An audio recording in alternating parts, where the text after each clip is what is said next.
Well, Felix, on your way to your first working day as a field reaper, As any good instructor of the Ministry of Death, I'll be guiding you through these final steps into full field reaper territory. Felix The Reaper es un juego de rompecabezas con un muy buen concepto visual en el que sus personajes muy seguramente querrían estar en algún otro lugar. El juego sigue a Felix, un segador de almas, o un Reaper, que trabaja para el Ministerio de la Muerte y que para tratar de conquistar el corazón de Betty, quien trabaja para el Ministerio de la Vida, ha aprendido a bailar y ha decidido tomar el puesto de segador de campo para así tener una oportunidad de encontrarse con Betty. El chiste de Felix The Reaper es hacer que las personas encuentren su final, al cuidadosamente orquestar todas las instancias que llevarán a su muerte. Y a pesar de lo mucho que el juego hace hincapié en las capacidades de baile de Felix, lo menos importante son justamente sus bailes y la música.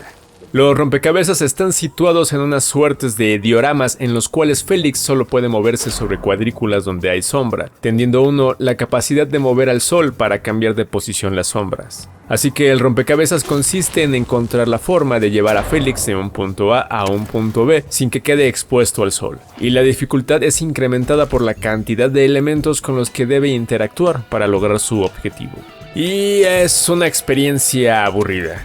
La introducción del juego, así como el mismo Felix y el uso de Sir Patrick Stewart como narrador, son geniales. Pero una vez que estamos ante las mecánicas, no hay mucho que mantenga el interés de uno. Cada capítulo cuenta con 4 o 5 escenarios que van incrementando de dificultad, y en conjunto tratan de mostrar en humor negro cómo alguien puede morir de la manera más absurda. Por ejemplo, en uno de los primeros capítulos hacemos que un individuo medieval se emborrache y termine haciendo que la cabeza disecada de un reno le quede como máscara, llevando a su casi ciego compañero a que lo confunda con un reno y lo atraviese con su lanza. Pero dado el tiempo que toma surcar por cada escenario, las situaciones difícilmente llegan a resultar chistosas.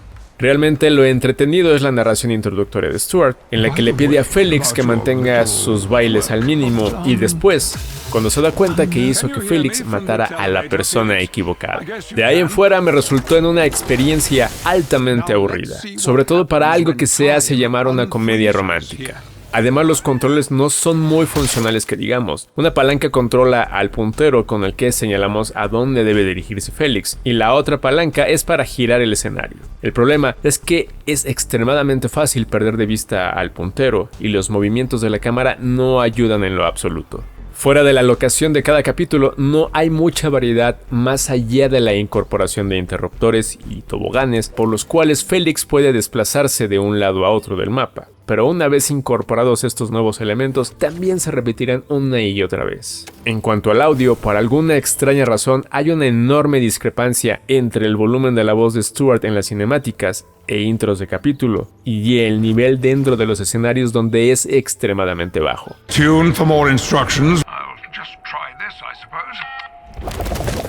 Mi impresión es que quisieron emular que sale de los audífonos de Felix, pero al parecer nunca se les ocurrió que la voz sería casi imperceptible al salir de las bocinas externas de un televisor o sistema de audio. En resumidas cuentas, a pesar de la calidad del diseño visual y el concepto original de la muerte, Felix The Reaper bien podría terminar resultando únicamente atractivo para aquellos que se lleguen a entretener, viendo qué tan rápido pueden acabar un nivel. De ahí en fuera, mejor busquen en otro lado, como por ejemplo en The Gardens Between.